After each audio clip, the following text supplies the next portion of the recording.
This happened to a woman named Jenny. It'll be told from her point of view. When I was 18, I lived in a small town. There weren't many job opportunities in town, not for someone fresh out of high school, so I ended up getting a job at Walmart. I'd been there for about a month and worked in the jewelry department, usually from mid-afternoon until the department closed at 9 p.m. Then I would be responsible for closing my section. But Walmart is open 24 hours, so other people were always around. One night, I was locking the cases up and putting things away when an overnight inventory stalker walked by and said hi. I looked up, smiled, said hi back, and then went about my business. The only way I can describe him is to say he looked like he could have been in that musical group, the Bee Gees. He had shoulder-length frizzy hair, kind of a bouncy hop to a step when he walked, and he looked to be in his mid-50s. At first, I didn't think much of it, but then it started to become a regular thing. On nights that I closed by myself, he would walk by and say hi, and I would say hi back. That was it. No conversations beyond that ever took place. Then, on my birthday, a few of my friends who also worked there got me a cake, and I hugged them and said thank you. About an hour later, Mr. Bee Gees came around with a birthday card and gave it to my manager to give to me. My manager thought it was extremely funny that this random guy got me a card, until I opened it. It said, "Happy birthday. I saw you hugging those guys earlier. It made me really mad, but I called a friend and talked it out, and he made me realize you're allowed to have friends other than me. Just please, don't hug them anymore. Save those hugs for me." I don't know what kind of emotion showed on my face right then, but my manager grabbed the card and read it, and then walked me back to the store manager's office and showed it to him. Our store manager, Dan, said the guy was obviously joking, but that he would talk to him about it. I didn't see the weird man after that, so I allowed myself to believe it really was a joke. Until one night a few weeks later. I was closing when he walked by again and slapped down a stuffed envelope on my counter as he walked by without a word. Inside was 6 pages front and back of pure insanity. It was basically this man's entire life story, all about his family and schools he went to, but with weird stuff like how his sister was a psychic and his father was an exorcist and all sorts of other weirdness. The end of this letter was about how his friend, who was 18 years old, was missing, and he knew she needed help because he could hear her screaming his name in his dreams. Needless to say, I was deeply disturbed by this whole thing. So that letter also went to the store manager, Dan. He had me write a written complaint, and he told me not to go outside by myself and not to wander near where the guy might be while I'm on my breaks. I was shocked and highly disappointed that that was his best solution. How about firing the guy as soon as possible? I really should have insisted. 2 nights later, I was finishing up for the night when the man brought a handcart around with boxes for my department, but pushed it into the only exit in the counters, so I was trapped inside my kiosk. He just stood there and stared at me while I looked at him with pure terror in my eyes. I was completely riddled with anxiety. I don't like confrontation, and the last thing I wanted was for this weirdo to confront me about reporting him. Twice. The man whispered, "Sorry, didn't mean to scare you." I tried to ignore him. I turned around and started finishing my closing tasks, pretending he wasn't there, even though I could feel him watching me. After a few minutes of this, I just looked at him and said, "Weren't you told to stay away from me?" He gave me this gross, predatory grin and said, "Well, Dan asked me if I was joking. I told him I was." Then he leaned in as close to me as he could get with the counter between us and whispered, "But here's a secret. I'm not joking." Then he just walked away without another word. For 2 weeks after that, he would randomly show up wherever I was, even non-work places. I would leave for lunch and he would be there.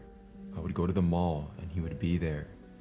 Another department manager told me he had been reported by 4 other people over the last 2 years for very similar behavior.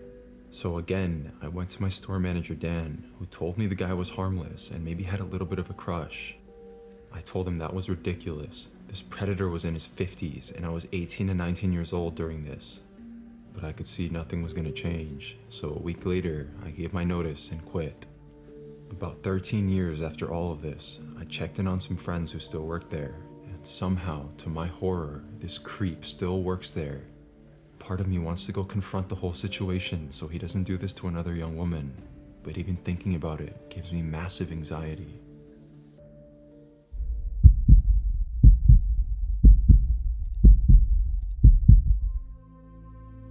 This happened shortly before Christmas, on a Friday afternoon while I was shopping in a small local Walmart with my friend Connor and my kids.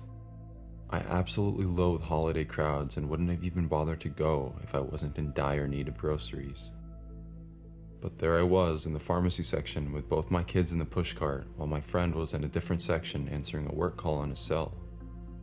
I noticed my son, who was 6 years old, smiling over my shoulder, and my daughter, who was even younger, said creepy. I turned around in response, and there was a middle-aged man behind us, maybe 20 feet back, just staring at my daughter. Now, my daughter is beautiful and personable, so I'm used to people always commenting on her looks and talking to her, but this felt different. I was instantly uneasy. So I left the pharmacy department and headed towards the grocery aisles because I needed some stuff from there. Thankfully, Connor and I had those bond bracelets that let you buzz the other person when you're thinking about them, so I gave him 3 rapid buzzes, which was our code for call me. Moments later, Connor materialized at my side, which somewhat calmed me down. I casually mentioned the man that had appeared behind us, but because I was off my guard, I hadn't really gotten a good look at him. Just enough to notice that his looks were somewhat nondescript and he was chubby and short. Connor told me that he had actually noticed the man walking behind me when I was headed to the pharmacy, which did nothing for the nervous feeling in my stomach. But then he commented that if we saw the weird man again, he would tell the guy what's up. A while later, we were walking through the refrigerator aisles, contemplating coffee creamer flavors and whatnot, when my toddler again piped up, this time to say Santa. I turned around again, and I kid you not, Creepy has gotten one of those Santa masks, put it on, and is once more standing behind me, this time blatantly waving at my children. On high alert now, I speed walked the best I could with a large cart full of groceries and children and made my way to the front of the Walmart. Fortunately though, Connor was momentarily distracted and was too busy following me to do anything. I was practically running to the front of the store. I quickly found an empty lane and started shoving everything I wanted to buy onto the conveyor. The cashier began scanning my things but noticed how shaken I looked and asked me about it. I proceeded to tell her about Creepy. Then she asked me if we could see him right now.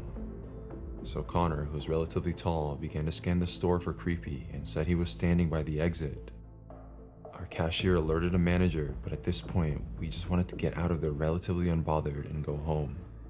We saw the manager walk towards Creepy as we headed to the other exit. But somehow, this creepy guy avoids the manager and meets us outside, once again attempting to make eye contact with my toddler. Connor, who has now found his moment, puffed up to his full 6'5" and 250-ish and yelled at the man to back the F off, which Creepy did immediately. As we hurried back to the car, I saw the manager and 2 other employees approach the creep, which is the last we saw of him. I threw the groceries in the trunk while my friend buckled the kids into their seats and we hightailed it out of there. I stopped hyperventilating shortly after that, but now, even months later, that experience is still on my mind. I just had to get it off my chest.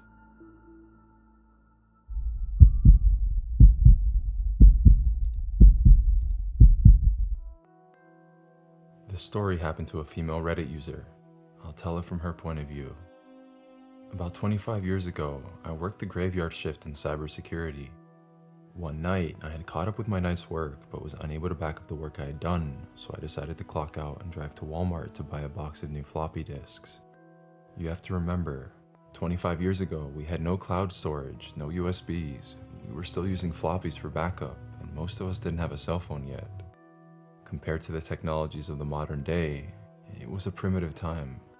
So I arrived at Walmart at about 3 a.m. and quickly went in and found what I needed.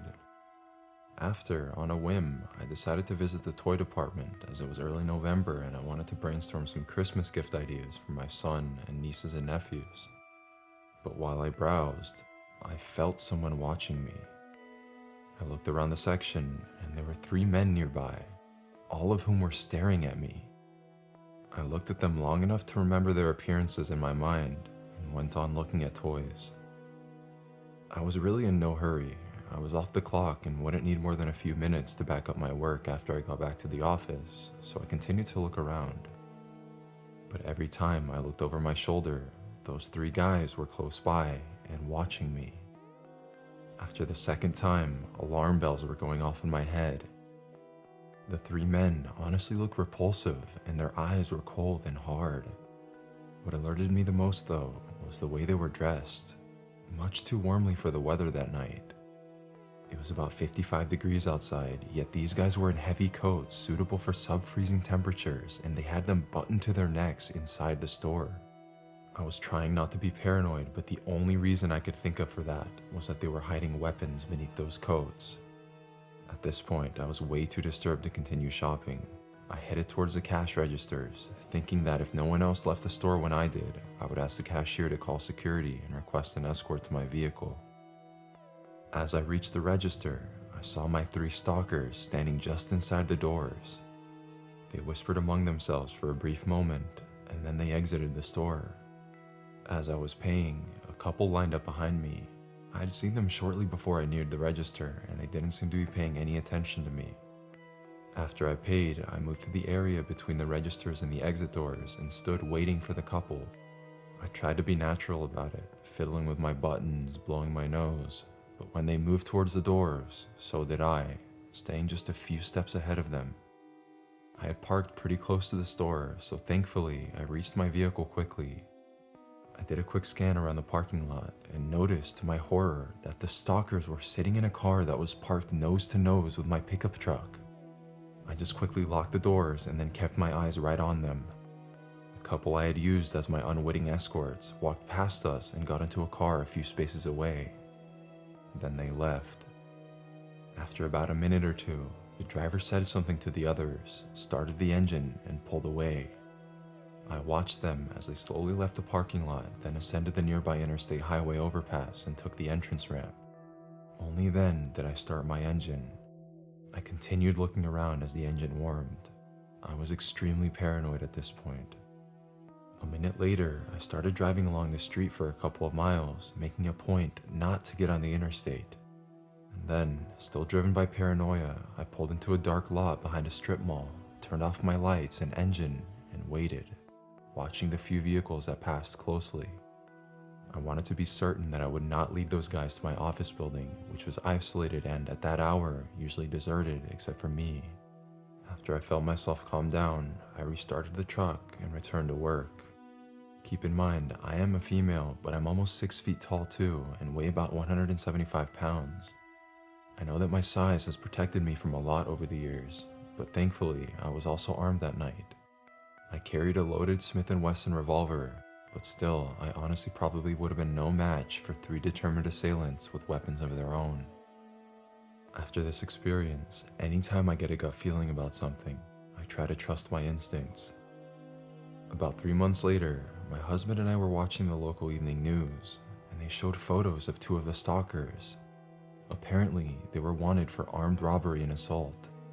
This left me with highly conflicted emotions. While I felt terrible for their new victims, I was undoubtedly relieved that I hadn't fallen prey to these predators.